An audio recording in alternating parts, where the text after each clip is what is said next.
hiyo sehemu yote mimi nilihamisha coffee reforms.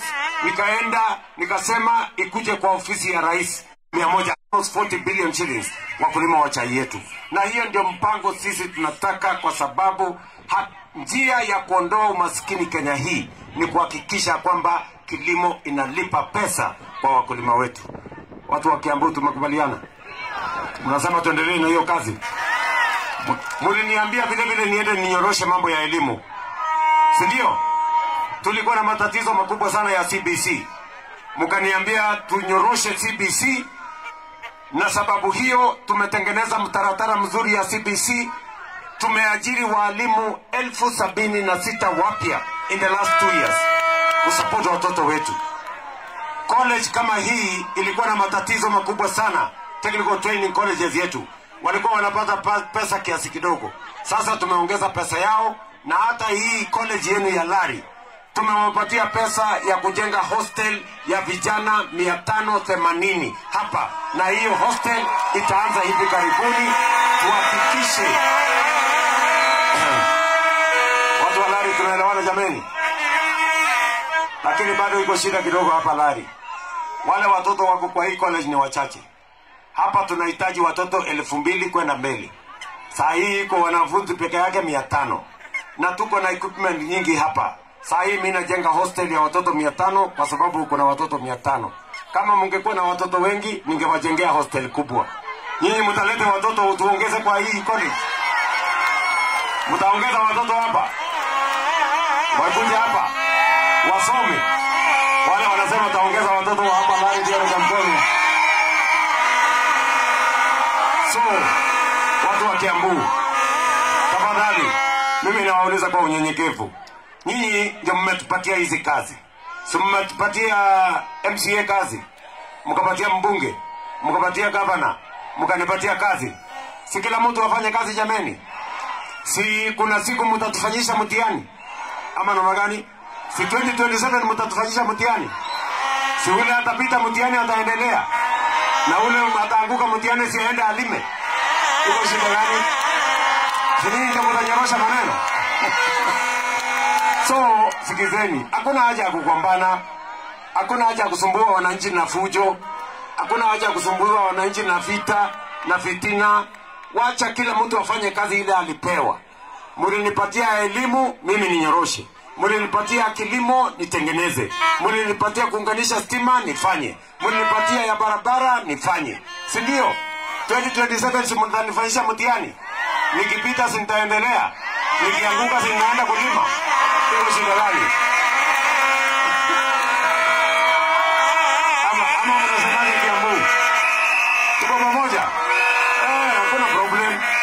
Kwa hivyo hakuna haja ya kusumbua wananchi na fujo. Wachani fitina. Na mimi nataka niwaeleze ndugu zangu watu wa Kiambu.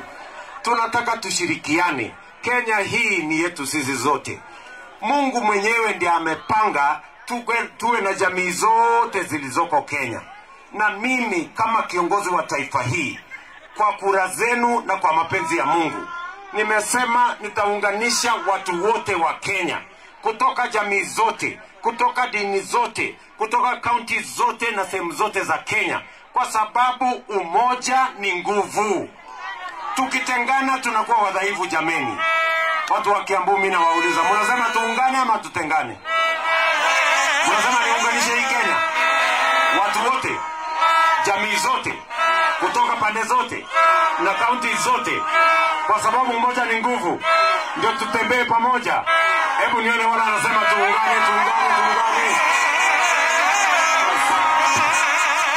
Hiyo ndio maneno mimi niko nayo.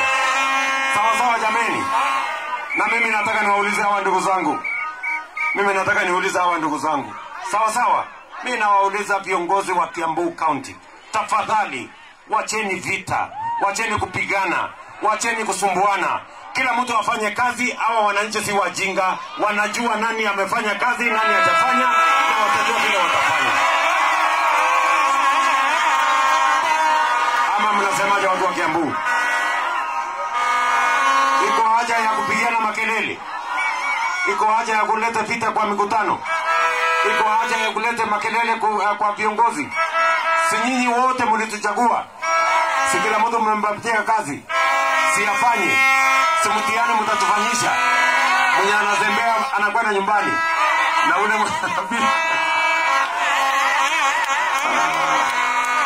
kama namna gani Kiambu? Tuko pamoja. Tuunganishe wananchi, tuweke kazi pamoja, tushirikiane, tujenge makanisa, tujenge barabara, weke stima, tusomeshe watoto. Hiyo ndio kazi ya muhimu Kenya hii jameni. Watu wa Kiambu, tafadhali mimi nawauliza. Nego kana tigu. Tumeelewana? Kwa hiyo tutembee pamoja. Mnasema tuungane. Tuache fujo. Tuache fitina. Tuache kusumbuana. Basi yule mtu wako na masikio amesikia. Ama namna gani jameni Kiambu? Hapo kabisa. Basi wacha nimuite rafiki yangu Deputy President of the Republic of Kenya, Professor Kithure Kindiki. Atusalimie.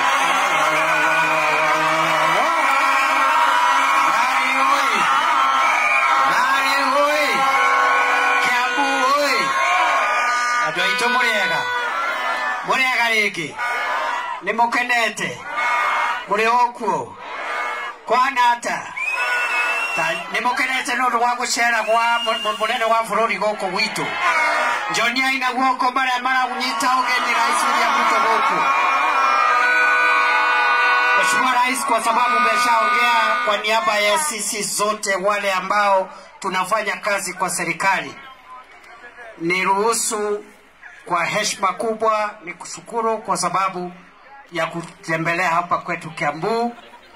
Na hii wiki yote umekuwa katika hii eneo letu la Mlima Kenya. Rais, umejionea watu wa Mlima Kenya, watu wa bidii, kuchanganya maneno ya siasa na maneno ya maendeleo yetu. Neema kana tema. Mheshimiwa Rais, nataka nikuambie ya kwamba sisi tungetaka kukushukuru kwa sababu vile umekuja hapa, haujakuja na nimekusikiliza, sijasikia hata neno moja ya siasa. Umesema mambo ya majani chai, umesema mambo ya barabara, umesema mambo ya stima, umesema mambo ya masoko, umesema mambo ya TVET na mambo ya ICT hubs. Hakuna hata neno moja rais ametaja chama ya kisiasa ama kuomba sijui kura. Na amesema yeye mwenyewe ako tayari kutufanyia kazi. Ikifika 2027 tusahihishe mtihani, kama atakuwa amepita aendelee. Kwa hivyo Rais, nakushukuru because your commitment to serve the Republic of Kenya and to serve the people of Mount Kenya is consistent with our culture. Na hii siasa, Mheshimiwa Rais, mwanzilishi wa taifa la Kenya, Mzee Jomo Kenyatta, alitoka hii county na ndiye alitufanya tuwe watu wa kufanya kazi na watu wa bidii, na akatusema kila mtu amke aende kwa shamba. Vile vile akakuja Mheshimiwa Mwai Kibaki ambaye pia alitoka maeneo haya. Mheshimiwa Kibaki akatufundisha ya kwamba fanyia wananchi kazi, mambo ya siasa ngojea kampeni. Kweli ama si kweli? Akaachia Mheshimiwa Uhuru Kenyatta ambaye pia alitoka kaunti hii. Mheshimiwa Uhuru Kenyatta akatufanyia kazi nzuri kwa miaka 10 na tunampongeza. Leo hii Rais William Ruto amekuja hapa ili kuhakikisha kwamba mambo ambayo yalianzishwa na watangulizi wake marais inakamilika. Sana sana miradi ambayo ilikuwa imeanzishwa na Rais mstaafu Uhuru Muigai Kenyatta. Hiyo Mau Road ilikuwa imekwama kiasi kama miaka 2, na rais amesema ilikwama kwa sababu alikuwa anashughulikia uchumi, kwa sababu bei ya chakula, bei ya unga ilikuwa juu kidogo, ilitakana iteremke, na alikuwa anaboresha bei yetu ya kahawa na majani chai na maziwa. Na kwa sababu sasa amedhibiti uchumi, sasa ni wakati wa wera, na ameahidi ya kwamba zile project zote za barabara zilizoanzishwa wakati Uhuru Muigai Kenyatta alikuwa rais na makamu wake akiwa William Ruto. Rais William Ruto atakamilisha. Kwa hivyo mimi sitaki kuongea zaidi, nataka niwashukuru, na rais ukirudi Nairobi, sisi tutarudi hapa, tupangane, na mimi najua mbele iko sawa. Neema kanatiba.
Sehemu yote mimi nilihamisha coffee reforms, nikaenda nikasema ikuje kwa ofisi ya rais 140 billion shillings wakulima wa chai yetu, na hiyo ndio mpango sisi tunataka, kwa sababu njia ya kuondoa umaskini Kenya hii ni kuhakikisha kwamba kilimo inalipa pesa kwa wakulima wetu. Watu wa Kiambu tumekubaliana, mnasema tuendelee na hiyo kazi. Muliniambia vile vile niende ninyoroshe mambo ya elimu, si ndio? Tulikuwa na matatizo makubwa sana ya CBC, mkaniambia tunyoroshe CBC, na sababu hiyo tumetengeneza mtaratara mzuri ya CBC. Tumeajiri walimu 76,000 wapya in the last 2 years kusupport watoto wetu. College kama hii ilikuwa na matatizo makubwa sana, technical training colleges yetu walikuwa wanapata pesa kiasi kidogo. Sasa tumeongeza pesa yao, na hata hii college yenu ya Lari tumewapatia pesa ya kujenga hostel ya vijana 580 hapa, na hiyo hostel itaanza hivi karibuni. Tuhakikishe watu wa Lari tunaelewana jameni, lakini bado iko shida kidogo hapa Lari. Wale watoto wako kwa hii college ni wachache. Hapa tunahitaji watoto 2,000 kwenda mbele. Saa hii iko wanafunzi peke yake 500, na tuko na equipment nyingi hapa. Saa hii mimi najenga hostel ya watoto 500 kwa sababu kuna watoto 500. Kama mungekuwa na watoto wengi ningewajengea hostel kubwa. Nyinyi mtalete watoto tuongeze kwa hii college? Mtaongeza watoto hapa? Wakuje hapa wasome. Wale wanasema taongeza watoto hapa Lari ndio mkono. So, watu wa Kiambu, tafadhali, mimi nawauliza kwa unyenyekevu. Nyinyi ndio mmetupatia hizi kazi. Si mmetupatia MCA kazi, mkapatia mbunge, mkapatia governor, mkanipatia kazi. Si kila mtu afanye kazi jameni? Si kuna siku mtatufanyisha mtihani? Ama namna gani? Si 2027 mtatufanyisha mtihani? Si ule atapita mtihani ataendelea, na ule ataanguka mtihani si aende alime? Iko shida gani? Sini ndio mtanyorosha maneno. So, sikizeni, hakuna haja ya kugombana, hakuna haja ya kusumbua wananchi na fujo, hakuna haja ya kusumbua wananchi na vita na fitina. Wacha kila mtu afanye kazi ile alipewa. Mlinipatia elimu, mimi ninyoroshe. Mlinipatia kilimo nitengeneze. Mlinipatia kuunganisha stima nifanye. Mlinipatia ya barabara nifanye. Si ndio? 2027 simtanifanyisha mtihani. Nikipita sintaendelea. Nikianguka sinaenda kulima. Hiyo shida gani? Ama mnasemaje Kiambu? Tuko pamoja? Hakuna problem. Kwa hiyo hakuna haja ya kusumbua wananchi na fujo. Wachani fitina. Na mimi nataka niwaeleze ndugu zangu watu wa Kiambu. Tunataka tushirikiane. Kenya hii ni yetu sisi zote. Mungu mwenyewe ndiye amepanga tuwe na jamii zote zilizoko Kenya.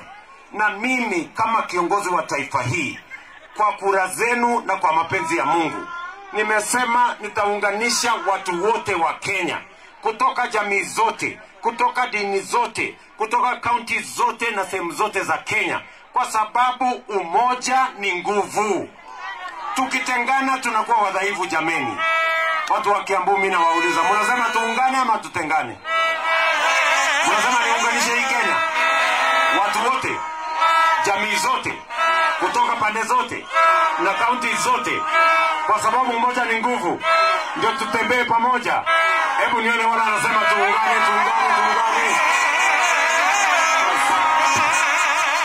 Hiyo ndio maneno mimi niko naye. Sawa jameni. Na mimi nataka niwaulize hawa ndugu zangu. Sawa. Mimi nawauliza viongozi wa Kiambu County. Tafadhali, wacheni vita, wacheni kupigana, wacheni kusumbuana. Kila mtu afanye kazi. Hawa wananchi si wajinga, wanajua nani amefanya kazi, nani hajafanya, na watajua vile watafanya. Ama mnasemaje watu wa Kiambu? Iko haja ya kupigana makelele? Iko haja ya kuleta vita kwa mikutano? Iko haja ya kuleta makelele kwa viongozi? Si nyinyi wote mlituchagua? Si kila mtu mmempatia kazi? Si afanye? Si mtihani mtatufanyisha? Mwenye anazembea anakwenda nyumbani. Na ule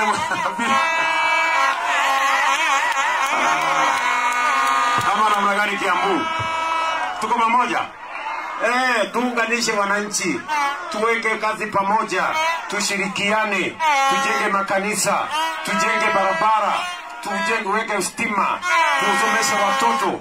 Hiyo ndio kazi ya muhimu Kenya hii jameni. Watu wa Kiambu, tafadhali mimi nawauliza. Nego kana tigu. Tumeelewana? Kwa hiyo tutembee pamoja. Mnasema tuungane. Tuache fujo. Tuache fitina. Tuache kusumbuana. Basi yule mtu wako na masikio amesikia. Ama namna gani jameni Kiambu? Hapo kabisa. Basi wacha nimuite rafiki yangu Deputy President of the Republic of Kenya, Professor Kithure Kindiki. Atusalimie.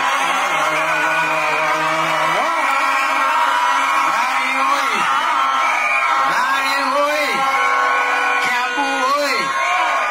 Adoito Muriega riki. Nimukenete. Muri okuo. Kwana ata. Nimukenete no rwa gucera gwa munene wa bururi goko witu. Njoni aina guoko mara unyita ugeni rais ya mtu goko. Mheshimiwa Rais, kwa sababu umeshaongea kwa niaba ya sisi zote wale ambao tunafanya kazi kwa serikali, niruhusu kwa heshima kubwa ni kushukuru kwa sababu ya kutembelea hapa kwetu Kiambu. Na hii wiki yote umekuwa katika hii eneo letu la Mlima Kenya. Rais, umejionea watu wa Mlima Kenya, watu wa bidii, kuchanganya maneno ya siasa na maneno ya maendeleo yetu. Neema kana tema. Mheshimiwa Rais, nataka nikuambie ya kwamba sisi tungetaka kukushukuru kwa sababu vile umekuja hapa, haujakuja na nimekusikiliza, sijasikia hata neno moja ya siasa. Umesema mambo ya majani chai, umesema mambo ya barabara, umesema mambo ya stima, umesema mambo ya masoko, umesema mambo ya TVET na mambo ya ICT hubs. Hakuna hata neno moja Rais ametaja chama ya kisiasa ama kuomba sijui kura, na amesema yeye mwenyewe ako tayari kutufanyia kazi. Ikifika 2027 tusahihishe mtihani, kama atakuwa amepita aendelee. Kwa hivyo rais, nakushukuru because your commitment to serve the Republic of Kenya and to serve the people of Mount Kenya is consistent with our culture. Na hii siasa, Mheshimiwa Rais, mwanzilishi wa taifa la Kenya, Mzee Jomo Kenyatta, alitoka hii county na ndiye alitufanya tuwe watu wa kufanya kazi na watu wa bidii, na akatusema kila mtu amke aende kwa shamba. Vile vile akakuja Mheshimiwa Mwai Kibaki ambaye pia alitoka maeneo haya. Mheshimiwa Kibaki akatufundisha ya kwamba fanyia wananchi kazi, mambo ya siasa ngojea kampeni. Kweli ama si kweli? Akaachia Mheshimiwa Uhuru Kenyatta ambaye pia alitoka kaunti hii. Mheshimiwa Uhuru Kenyatta akatufanyia kazi nzuri kwa miaka 10 na tunampongeza. Leo hii Rais William Ruto amekuja hapa ili kuhakikisha kwamba mambo ambayo yalianzishwa na watangulizi wake marais inakamilika. Sana sana miradi ambayo ilikuwa imeanzishwa na rais mstaafu Uhuru Muigai Kenyatta. Hiyo Mau Mau Road ilikuwa imekwama kiasi kama miaka 2, na rais amesema ilikwama kwa sababu alikuwa anashughulikia uchumi, kwa sababu bei ya chakula, bei ya unga ilikuwa juu kidogo, ilitakana iteremke, na alikuwa anaboresha bei yetu ya kahawa na majani chai na maziwa. Na kwa sababu sasa amedhibiti uchumi, sasa ni wakati wa wera, na ameahidi ya kwamba zile project zote za barabara zilizoanzishwa wakati Uhuru Muigai Kenyatta alikuwa rais na makamu wake akiwa William Ruto, Rais William Ruto atakamilisha. Kwa hivyo mimi sitaki kuongea zaidi, nataka niwashukuru, na rais ukirudi Nairobi sisi tutarudi hapa tupangane, na mimi najua mbele iko sawa. Neema kana tipa.